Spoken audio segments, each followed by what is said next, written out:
My wife leaned in close enough that I could feel her breath against my ear, and in a voice only I could hear, she said, "Don't forget who really matters in this family." The room was full of people, but in that moment, it felt like everyone had gone silent. And I realized something I hadn't wanted to admit for years. This wasn't just a warning. It was a line being drawn. I'm Carter Whitfield, and until that night in our Greenwich, Connecticut home, I believed I had a stable, successful life. I ran a private investment firm that had taken over a decade to build. My wife, Sloan Whitfield, came from a legacy family with generational wealth and social influence that I had never truly matched. Our marriage had always looked perfect from the outside. We hosted charity galas, attended private fundraisers, and maintained the kind of social circle where appearances were currency. But behind that polished exterior, something had been shifting. Slowly, quietly, and I had chosen not to confront it. The evening had started as another formal gathering. We were celebrating the engagement of Sloane's younger sister, Margot Thornton, to a venture capitalist for Boston. The house was full of familiar faces. Reed Calloway stood near the bar discussing market trends. Vivian Aldridge laughed softly with a group near the fireplace. Everything looked exactly how it was supposed to. Controlled, elegant, predictable, until Sloane leaned in and said those words. I turned to look at her. Her smile hadn't changed. To anyone else, she looked perfectly composed, but her eyes held something colder, something intentional. And suddenly, the past few months began to make sense in a way I couldn't ignore anymore. There had been small decisions she made without me. Financial reallocations within joint accounts. Conversations with my business partners that I was only hearing about after the fact. At first, I told myself it was nothing. That marriages evolved. That power dynamics shifted naturally. But this felt different. This felt strategic. Later that night, as the guests began to leave, I found myself standing alone in my study. The house was quieter, but the tension hadn't left. Sloane walked in without knocking. She closed the door behind her. And for the first time in years, we weren't performing for anyone. "We need to be clear about something," she said calmly. I didn't respond right away. I was trying to decide if I wanted to hear what she was about to say, or if I already knew. "You've built something impressive," she continued. "But this family existed long before your firm did." There it was. Not anger, not emotion, just a statement of hierarchy. "And what exactly are you saying?" I asked. She stepped closer, her posture relaxed, almost reassuring. "I'm saying decisions that affect the family need to align with the family. Not with me, not with us, with the family."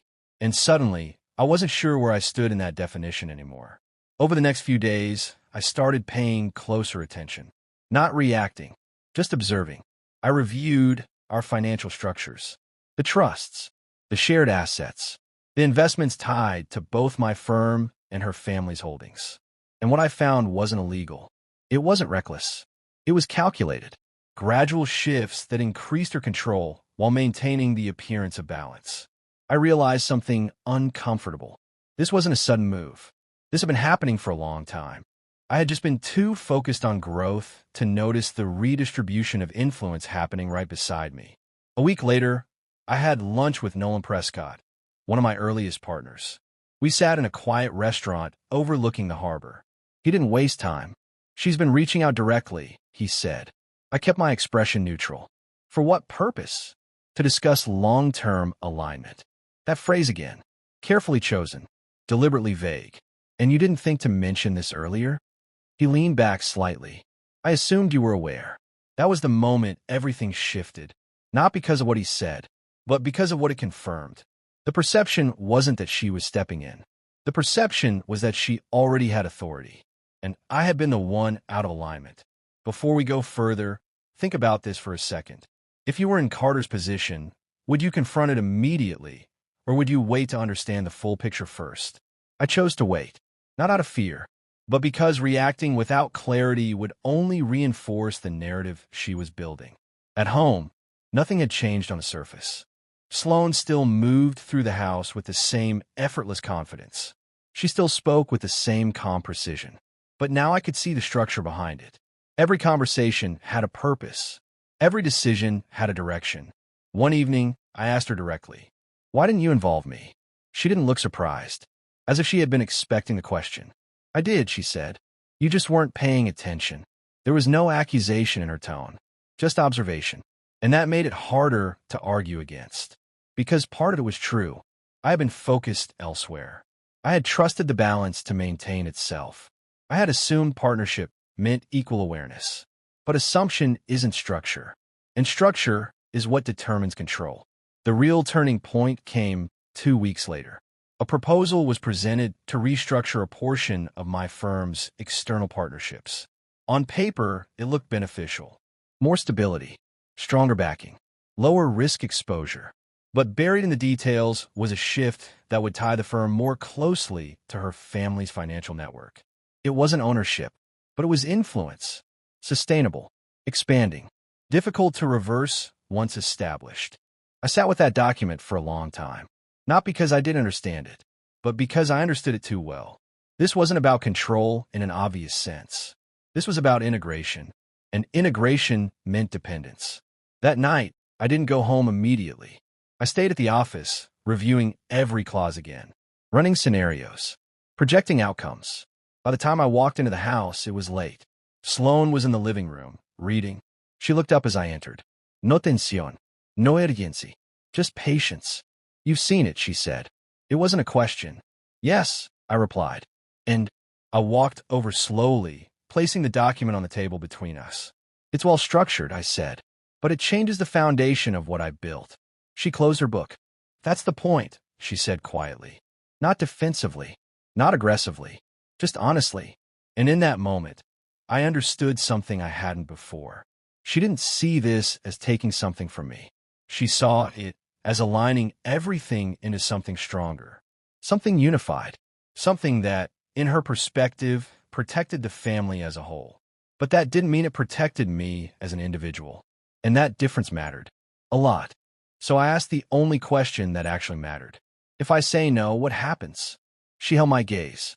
And for the first time, there was a pause. Not long, but enough to feel real.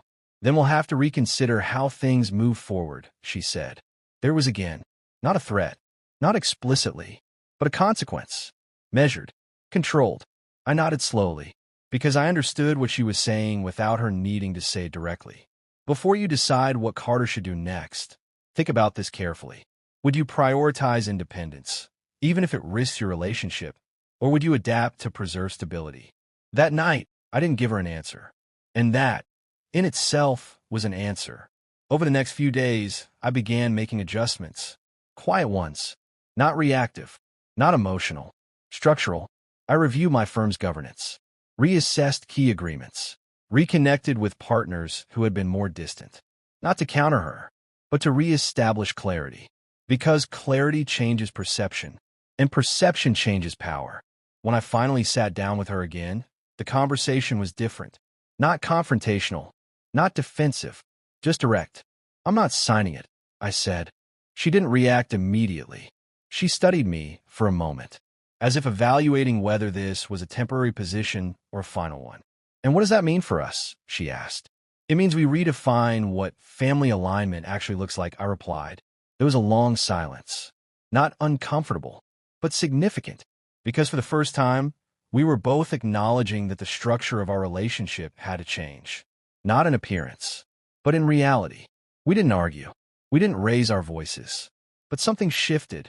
A balance that had been quietly tilting was now being addressed openly. In the weeks that followed, things stabilized. Not perfectly, but realistically. We adjusted boundaries, clarified roles, separated certain decisions while maintaining shared ones.